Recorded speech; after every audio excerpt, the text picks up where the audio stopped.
Herzlich willkommen zu unserem neuen Video. 2 Jahre Paraguay, 22 Fragen, Teil 1. Ich möchte mich nochmal bedanken bei den ganz vielen Fragen, die uns erreicht haben via Instagram oder via WhatsApp. Wir gehen heute auf eure Frage ein. Ich wünsche euch ganz viel Spaß beim Video. Bis dann.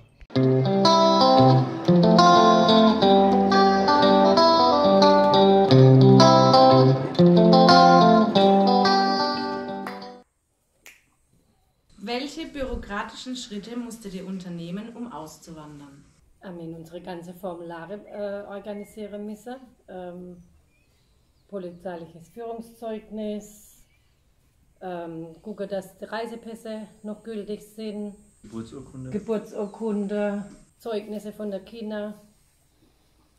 Also ich weiß ja nicht, wie aktuell der Stand ist. Du hast jetzt gerade die Cedula beantragt, aber ich würde eigentlich vorschlagen, was ich jedem hier vorschlage, dass man sich doch einen Helfer nennt, einen Einwanderungshelfer, dann ist man A, auf der sicheren Seite und ich kann halt hier immer noch, ja, und immer wieder die Evelyn Huber hier empfehlen. Die macht einen ausgezeichneten Job und beantwortet alle Fragen. Also ich muss ja sagen, das war für uns eine ganz große Stütze, weil durch den ganzen Umzug, wir hatten wirklich den Kopf voll und die Evelyn hat uns komplett alles abgenommen und war für mich also zur vollste Zufriedenheit. Ja, und die Behördegänge würde ich auch nicht allein machen.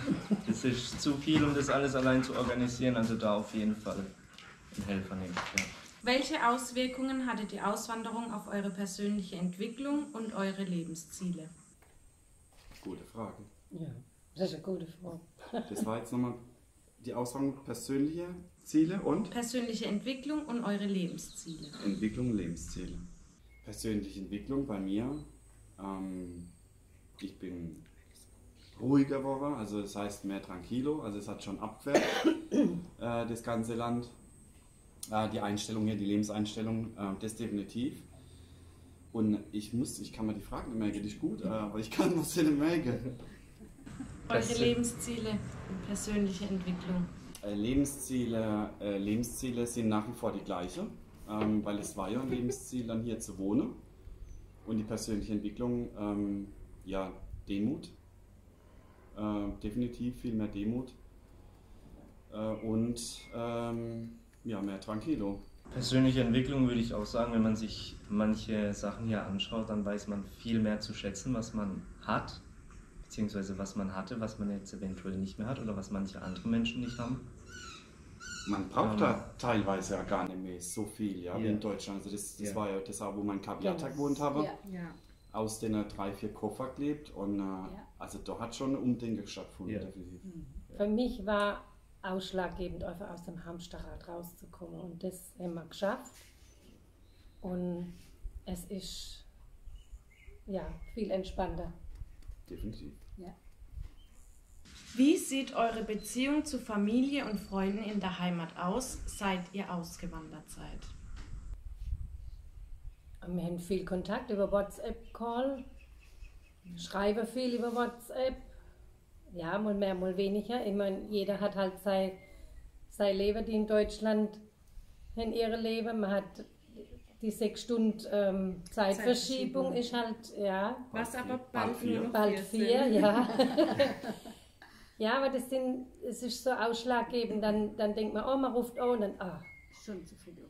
bei denen ist schon 12 Uhr nachts. Also bei mir war es jetzt auch tatsächlich so, ich habe ein paar Freunde verloren. 2 Freunde, meine 2 besten Freunde sind geblieben und mit den anderen habe ich tatsächlich nicht mehr wirklich Kontakt. Zur Familie, viele verstehen es nicht, aber denen, so böse wie es klingt, denen kann man dann nicht mehr helfen, wenn sie es nicht selber verstehen wollen. Und ja, zu manchen Familienmitgliedern ist nicht mehr der Kontakt so, zu manchen anderen ist er dafür umso stärker gewachsen. Das ist ein Punkt, was ich viele hier, also mit vielen Deutschen auch schon gesprochen habe, die das dann nicht akzeptieren, dass man einfach seine eigenen Lebensziele verfolgt im Leben und die dann der Kontakt abbrechen, beziehungsweise auch keine Verabschiedung stattgefunden hat, finde ich ganz schade. Bei mir persönlich, also Thema Familie, habe zu der wichtigsten Person der engste Kontakt. Man muss auch sagen, jeder hat seinen Alltag, das betrifft jetzt auch meine Freunde, auch hier trifft das Gleiche mit der wichtigsten Person, habe echt enger Kontakt nach wie vor. Und wir kriegen auch mega Unterstützung von unserem Freundeskreis, das muss man auch sagen. Aber es ist halt auch so, ich sage immer wie eine gute Ehe. Ja? Eine gute Freundschaft zeichnet sich dadurch aus, man braucht sich nicht jeden Tag zu sehen. Ja, es reicht, wenn man einmal im Jahr dann kommuniziert, aber dann ist so, wie man sich halt, ja, wie man die ganze Zeit schon zusammen gewesen wäre. Genau. Wir haben einen Alltag, ja, unsere Freunde, Familie haben in Deutschland einen Alltag und wir haben viel um die Ohren und ich denke, man soll es auch nicht zur eigenen Goldwaage legen, ja. Ja, also so, wie gesagt, wir haben nach wie vor ein tolles Verhältnis zu unserer Freunde, Familie und ja. Ganz einfach, die bleiben wollen, die bleiben, die nicht bleiben wollen, die gehen. La vida. Also es ist das Leben, ne? Also manchmal muss man eine Hand gehen lassen, damit man wieder zwei frei hat. Es ist so, es gehört zum Leben dazu. Wie geht ihr mit Heimweh um? Ich habe noch gar kein Heimweh. Also, ich hatte Heimweh und dann bin ich ja zurückgegangen nach Deutschland, habe dann meine Freunde wieder gesehen, meine Familie, also ja, ein Teil. Und dann habe ich wieder Heimweh gehabt zu meiner Familie und jetzt bin ich hier und seitdem hatte ich überhaupt kein Heimweh mehr. Gut, Herr Schalläufer, dann die Zeit Ich habe gebraucht. das nochmal gebraucht. Nochmal ja. abzuschließen. Um abzuschließen dann, genau. Also Heimweh muss ich mich anschließen. Nein, bei gewissen Veranstaltungen wäre ich gerne in Deutschland. Ja. Wenn ich dann von meinen Kumpels Bilder und Video geschickt kriege, dann wäre ich alles gern dort. Aber nee, überhaupt gar nicht. Es sind auch so wenig Gedanken momentan an Deutschland. Nee. Das Land hier, Paraguay, wenn man sich darauf vorbereitet, wohlgemerkt, das nimmt doch eigentlich ganz, ganz viel Heimweh schon ab, durch die Lebenseinstellung, durch die Leute, die hier leben, durch die Freundlichkeit, die Herzlichkeit, die Hilfsbereitschaft. Das macht das Ganze einfacher. Und ja, es sind halt viele auch hierher gekommen, die halt abgehauen sind in Deutschland, haben keinen Plan gehabt, haben das Land nicht kennengelernt, wollten das Land gar nicht kennenlernen und die haben halt einfach mal gesagt, jo, wir gehen nach Paraguay, das ist gut und günstig zum Einwanderer. Das ist aber nicht, also das ist nicht der Schlüssel und klar, wenn ich dann da bin, dann bekomme ich halt Heimweh, wenn ich mich mit dem beschäftige. Ne? Ja. Welche Unterschiede gibt es bei Bildungssystemen und Schulen in Das Land hier, Paraguay, wenn man sich darauf vorbereitet, wohlgemerkt, das nimmt doch eigentlich ganz, ganz viel Heimweh schon ab, durch die Lebenseinstellung, durch die Leute, die hier leben, durch die Freundlichkeit, die Herzlichkeit, die Hilfsbereitschaft. Das macht das Ganze einfacher. Und ja, es sind halt viele auch hierher gekommen, die halt abgehauen sind in Deutschland, haben keinen Plan gehabt, haben das Land nicht kennengelernt, wollten das Land gar nicht kennenlernen und die haben halt einfach mal gesagt, jo, wir gehen nach Paraguay, das ist gut und günstig zum Einwanderer. Das ist aber nicht, also das ist nicht der Schlüssel und klar, wenn ich dann da bin, dann bekomme ich halt Heimweh, wenn ich mich damit beschäftige. Ne? Welche Unterschiede gibt es bei Bildungssystemen und Schulen im Vergleich zu eurer Heimat? Also unsere Jungs sind ja auf einer Privatschule. Erstens mal ist es ein Kostenfaktor, klar.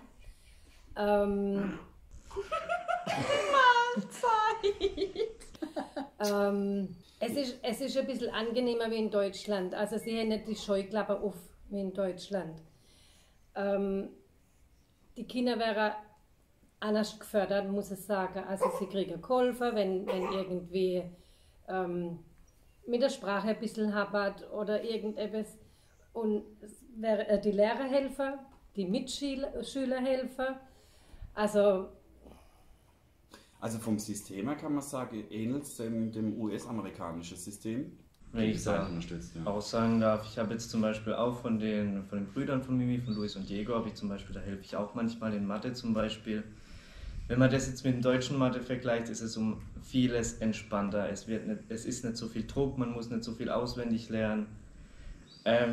Ja, also Schulsystem finde ich hier vom Unterricht in manchen Sachen besser, in manchen Sachen jetzt nicht so besser, aber es ist entspannter auf jeden Fall. Ja.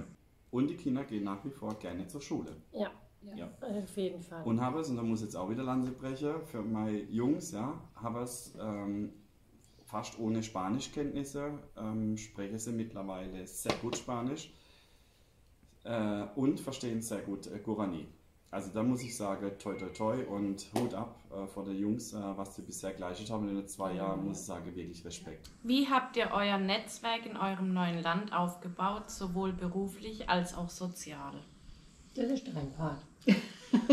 Ja, sozial, was ich halt empfehle, gut, wir haben dann durch meine Leidenschaft, durchs Motorradfahren dann einen Harley-Club gegründet. Da hat sich dann eine riesige Welt aufgetan, waren dann 23 Gründer, davon 2 Deutsche, der Rest alles Paraguayer und Argentinier. Dann durch das Paddelspielen, also Hobbys, ganz klar. Man sucht sich Hobbys, dann hat man soziale Kontakte. Jetzt, wie gesagt, bei uns hier spiele ich jetzt auch noch Fußball. Ja, und man auch durchs Weggehen abends, ja, ob man essen geht oder mal in eine Bar, man lernt immer wieder neue Kontakte und dann auch, ja, der kennt den und man trifft sich dann, auch unsere Herrenabende. Ja, also man soll halt rausgehen, man soll teilnehmen am sozialen Leben, weil es bringt nichts, ja, irgendwo zu wohnen, sich abzuschotten, da fällt einem doch die Decke auf den Kopf und ich verstehe auch, ja, ich verstehe schon eine gewisse Ängste, aber man kann es auch übertreiben, also einfach rausgehen und mit den Leuten reden, die sind mega offen. Ja. Beruflich auch hier, man sucht, ja, man lernt sich kennen und dann schaut man, passt es oder passt es nicht. Viele entstehen durch auch das private Netzwerk, ja. Der kennt den durch Empfehlungen, dann trifft man sich, redet und so wächst das Ganze dann. Welche Ratschläge habt ihr für die Integration in die lokale Kultur? Ein Ratschlag, das was ich gerade eben gesagt habe, mit der Ding, mit der... Einfach offen sein und mit den Leuten Kontakt aufnehmen. Nicht denken, dass man was Besseres ist als Das auf jeden Ganz, Fall. ganz, Das wichtig. ist Ja, ganz wichtiger Punkt. Also den nicht- hohen Standard auf jeden Fall mal wegschmeißen, sage ich mal, und Also sich anpassen. die einfach Leute wirklich. bitte nicht von oben herab. Ja. Es gibt da überhaupt keinen Grund, ja, Nein. die Leute irgendwie Überhaupt von oben nicht. herab. Nochmal, und das sage ich auch jedem, der hier ankommt, wir sind Gäste in diesem Land. Ja, Und wir haben uns anzupassen. Und genau. jeder, der was anderes denkt, da muss ich sagen, dann wirst du Bist fehl am früh Platz. oder später Probleme kriegen und bist absolut fehl am Platz. Hier, egal in Südamerika. Ich kann nicht verlangen, ja, von den Ausländern, die nach Deutschland kommen, die sollen sich anpassen, unserer Kultur, unsere Sprache lernen, ja, und so weiter und so fort. Und dann selber nach Ausland gehe und dann genau das mache, was ich eigentlich, das Gegenteil mache, was ich eigentlich von der Deutschen erwartet habe. Das ist furchtbar, das geht auch nicht. Und das ist, ich finde es, überhaupt nicht cool. Welche kulturellen Missverständnisse oder Fettnäpfchen habt ihr erlebt? Haben wir am Feiertag geschaffen. Ja, Wir sind eingeladen worden zum Grillen. und Und haben gesagt, nee, heute haben wir keine Zeit. wir haben mehr. keine Zeit, wir müssen auf Baustelle. Und die, hä?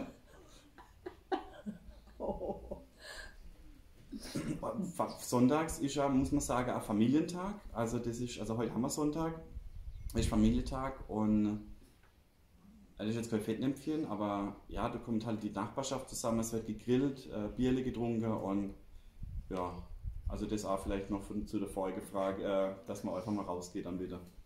Genau. Wie habt ihr euer Zuhause im Ausland eingerichtet und wie unterscheidet es sich von eurem Heimatland? Es sind andere Baumaterialien, es ist ein anderer Standard.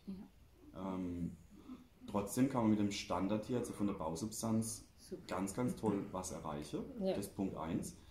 Wir haben uns eingerichtet wieder. Und es ist eigentlich nicht Nicht viel nicht anders. viel. Ja, Nee, man nicht viel. tut Abstriche machen, aber das braucht man eigentlich gar nicht. Also, Man fühlt sich trotzdem wohl. genau.